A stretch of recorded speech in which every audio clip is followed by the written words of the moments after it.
नाशिकमध्ये दिंडोरी प्रणीत सेवा मार्गाचा जागतिक कृषी महोत्सव आयोजित करण्यात आलाय। 24 जानेवारी ते 28 जानेवारी या कालावधीत दिंडोरी प्रणीत सेवा मार्गाचा जागतिक कृषी महोत्सव होणार आहे।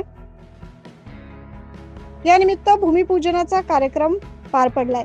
यावेळी सेवा मार्गाच्या कृषी विभागाचे समन्वयक अण्णासाहेब मोरे यांनी प्रसार माध्यमांशी संवाद साधला। या प्रसंगी अण्णा मोरे यांनी सांगितले की 2023 मध्ये नंदुरबार येथे सेवा मार्गाच्या वतीने विभागीय कृषी महोत्सव संपन्न झाला। आता याच माध्यमातून लाखो शेतकऱ्यांना नवी उमेद मिळाली आहे। या सर्व वातावरण निर्मितीमुळे यावर्षी नाशिक नगरीत होणाऱ्या 5 दिवसीय जागतिक कृषी महोत्सवात लाखोच्या संख्येने शेतकरी, कृषी अभ्यासक तसेच इतर क्षेत्रातील मान्यवर हजेरी लावतील।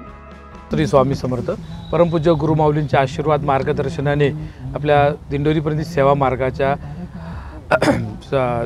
सेवा मार्गाच्या माध्यमातून कृषी शास्त्र विभागातून आपण जागतिक कृषी महोत्सवाचं हे 13वं पर्व आपण घेतोय।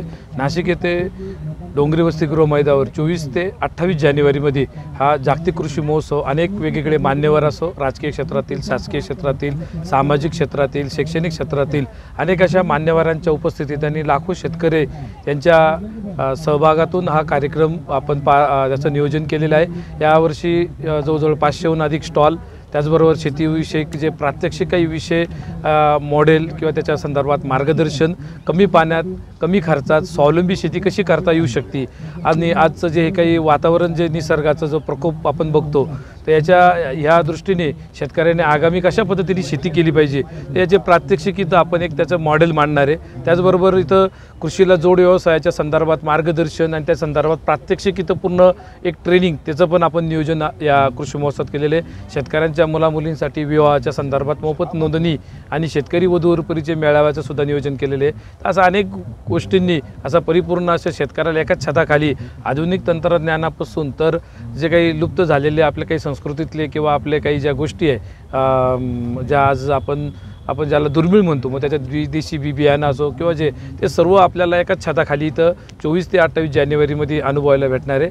तर सर्व शेतकरी आणि सर्व शहरातल्या सुद्धा सर्वांना विनंती आहे की आपल्या सर्वांना हे कृषी महोत्सव एक मोफत पद्धतीने सर्व एक पर्वणी याचा सर्वांनी लाभ घ्यावा। जागतिक कृषी महोत्सवात दुग्ध व्यवसाय, स्वयंरोजगार, अंतर्गत रोजगाराची संधी, सुशिक्षित बेरोजगार युवक युवती यांचे नाव नोंदणी होणार आहे। तसेच यांना मार्गदर्शन करून त्यांना आर्थिकदृष्ट्या सक्षम करण्याबाबत प्रबोधन केले जाणार आहे। महिला सक्षमीकरण अंतर्गत पाककला, हस्तकला या संदर्भात मार्गदर्शन आणि विद्यार्थी तथा सुशिक्षित बेरोजगारांना कर्तृत्ववान, स्वावलंबी बनवण्यासाठी देखील मार्गदर्शन या ठिकाणी उपलब्ध होणार आहे। दुर्ग संवर्धन अभियान अंतर्गत 500हून अधिक प्राचीन शस्त्र व अस्त्र या प्रदर्शनात असणार आहेत। सोबतच मोडी लिपी, शिवकालीन मर्दानी खेळाची प्रात्यक्षिक, शेतकरी व वधूवर परिचय मेळाव्याचं आयोजन या निमित्तानं करण्यात आलंय। 24 जानेवारी रोजी होणाऱ्या कृषी महोत्सवाची सुरुवात कृषी दिंडीने होणार आहे। यावेळी गुरुमाऊलींसह विविध क्षेत्रातील मान्यवर उपस्थित राहणार आहे। 24 जानेवारी ते 28 जानेवारी या कालावधीत होणाऱ्या कृषी महोत्सवात विषमुक्त शेती, पशुगोवंश, दुग्ध व्यवसाय अशा विविध विषयांवर चर्चासत्र होणार आहे। हा 5 दिवसीय कृषी महोत्सव मोफत असणार आहे। त्यामुळे जास्तीत जास्त शेतकऱ्यांनी, नागरिकांनी याचा लाभ घ्यावा, या महोत्सवाला भेट द्यावी असे आवाहन अण्णासाहेब मोरे यांनी केलंय। 9 न्यूज महाराष्ट्रासाठी प्रतिनिधी अजीज सय्यद।